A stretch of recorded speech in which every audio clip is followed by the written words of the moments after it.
This week on Charger Bulletin News, the university honors psychology student, the Charger Bulletin receives a journalism award, and the homecoming lineup is finally announced, right here on Charger Bulletin News.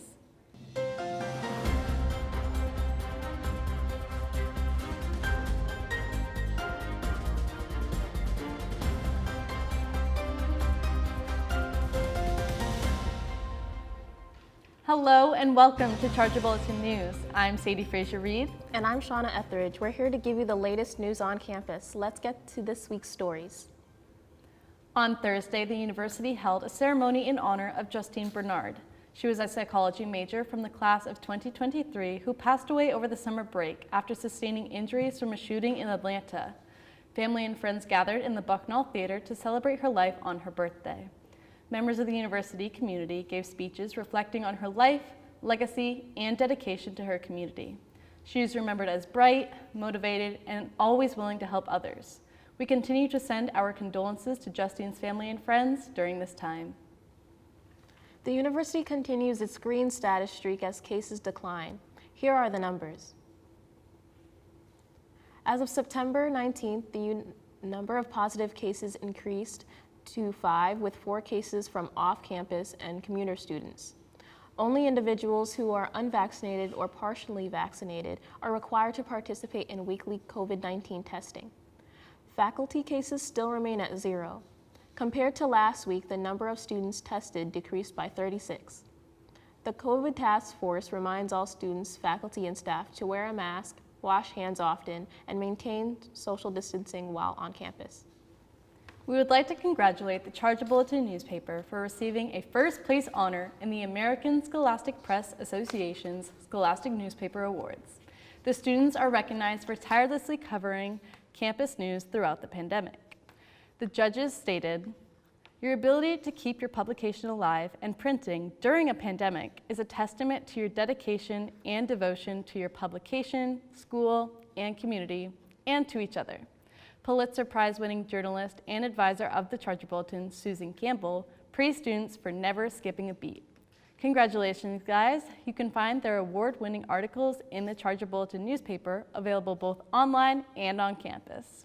Now it's time for entertainment. Emily is back with the latest news in pop culture. What's new this week?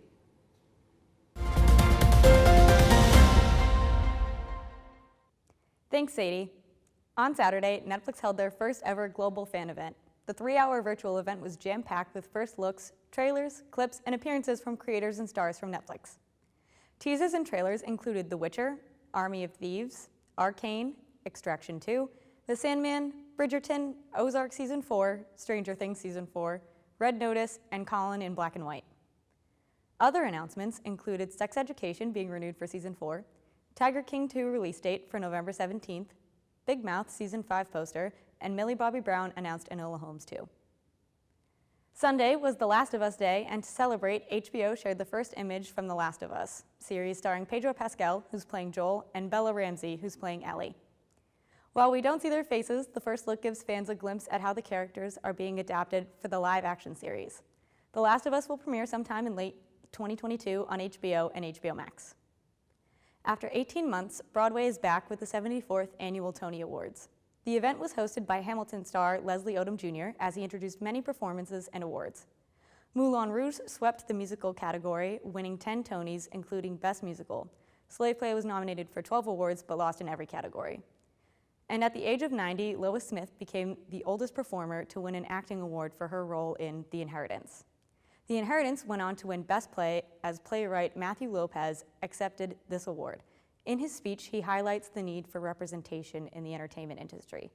Lopez said, "This is the 74th Tony Awards, and yet I am only the first Latina writer to win in this category. I say that not to elect your applause, but to highlight the fact that the Latina community is underrepresented in American theater, and most especially on Broadway." Ratings for that night were at an all-time low, with 2.6 million viewers, according to Nielsen.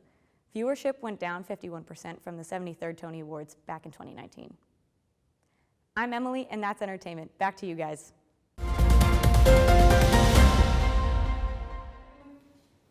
On Wednesday, the Student Committee of Programming Events held a homecoming reveal party for this year's celebration. At dinner, Bartell served food related to the secret special guest. Scope then held a reveal party in the Bixler-Gerber Quad where students guessed who would be performing. Towards the end of the event, Scope revealed that Lou Berger is coming to New Haven. The comedy band is performing on October 8th. Sign-ups will be available through Eventbrite on Scope's Charger Connection. Are you looking for new restaurants to try? New Haven Restaurant Week is starting soon. Starting on October 3rd, you can try different cuisines from 22 award-winning restaurants. Join your friends and explore downtown to find a diverse array of food. Customers have two options when dining, lunch or a 2-course meal, which is $21 per person. Dinner or a 3-course meal is $42 per person. Both options feature a mixed menu based on price. Reservations are highly recommended.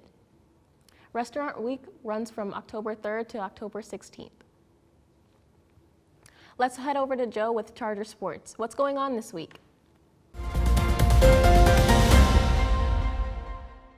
Thanks, Sean and Sadie. It has been a great week and weekend for the Chargers. Starting on the pitch, the women's soccer team snapped their 3-match skid with a 1-0 victory over conference foe St. Michael's.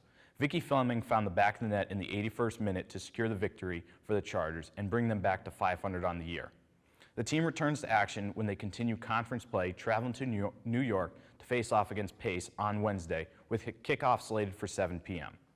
On the other side of the pitch, the men's team capped off Family Day with a 2-0 victory over St. Anselm's. After a delayed kickoff, the Chargers weathered the Hawks storm and found the net twice, first coming off the foot of Paul Santanach in the first half, and then Emmanuel Ruiz found the net in the waning minutes of the second half.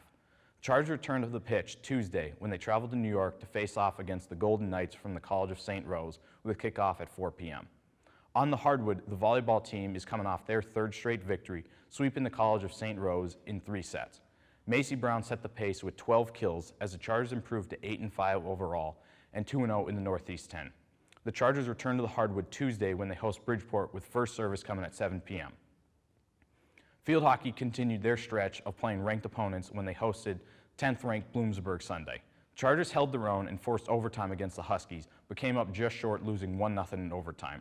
Chargers have played the 2nd, 3rd, 8th, 9th, and 10th-ranked teams in D2 and have been within 1 goal in all these matches. The team returns to action Tuesday when they host Malloy, with the match starting at 7 p.m. Now 11 is nice, but 12 is even better, and that's the number of years the Elm City Trophy has been up at North in Coach Pince's office. Chargers hosted Southern Connecticut on Saturday for the Elm City rivalry game, and the Chargers had no intentions of giving the trophy back. After a close first half that saw the Chargers only up 10-6, the offense exploded in the second half, leading to a lopsided 38-9 victory. Dev Holmes had himself a day with 2 touchdowns on 199 yards, one being a 93-yard touchdown reception. And quarterback Connor Degenhart put on a show in the blue and gold again, finishing with 4 touchdowns on 355 yards, even taking over my report on the sideline. But I got him back after the game in his post-game interview. Chargers, coming off the victory, traveled away for the first time this year when they head to Pace on Saturday for another Northeast 10 matchup. Kickoff will be at 1 p.m. That's all for sports this week. Back to you guys at the desk.